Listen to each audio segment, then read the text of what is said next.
ஓம் முருகா வெற்றிவேல் முருகா. வேலுண்டு வினையில்லை, மயிலுண்டு பயமில்லை. என் அன்பு தங்கமே, இன்று உன் அப்பா உனக்கு ஒரு மகிழ்ச்சியான செய்தியை கொண்டு வந்துள்ளேன். என்னப்பா செய்தி என்று தானே கேட்கின்றாய்? நீ இப்பதிவை முழுதாக கேட்ட அடுத்த நொடி உன் துணை உன்னை அழைத்து பேச போகின்றார். அவரிடம் நான் எப்பொழுது பேசுவேன்? அவர் குரலை நான் எப்பொழுது கேட்பேன்? அவர் முகத்தை நான் எப்பொழுது பார்ப்பேன் என்று ஒவ்வொரு நாளும் தவம் இருக்கின்றாய். நீண்ட நாட்கள் ஆகிவிட்டதப்பா என்னவரின் குரல் கேட்டும், என்னவருடன் பேசி, என்னவரை பார்த்து என்று புலம்பிக் கொண்டே இருந்தாய் அல்லவா? உன்னுடைய துணையை நீ இப்பொழுது பார்க்க போகின்றாய். அவரே உன்னை அழைக்கப் போகின்றாய். அழைத்து உன்னை பார்க்க வேண்டும் என்று கூறப் போகின்றார். உன்னை பார்க்காமல் என்னால் இருக்கவே முடியவில்லை. நீதான் என் உலகம், நீதான் என் உயிர். இத்தனை நாட்களாக உன்னை புரிந்து கொண்டாமல் இருந்துவிட்டேன் என்று மிகவும் வருத்தம் அடைகின்றேன்.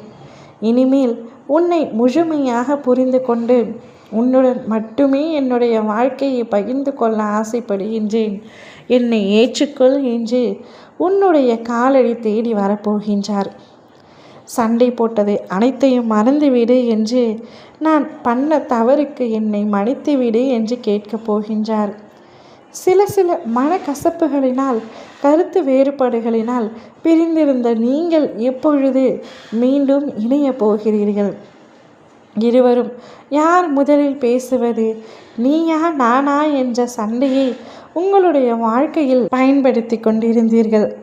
ஆனால் இன்று உன் துணை அனைத்தையும் மறந்துவிட்டு என்னுடைய போட்டி பொறாமையை விட என்னுடைய விட்டு கொடுத்தலே என்னுடைய உண்மையான உறவுக்கு ஆதாரம் என்று நிரூபிக்கப் போகின்றார்.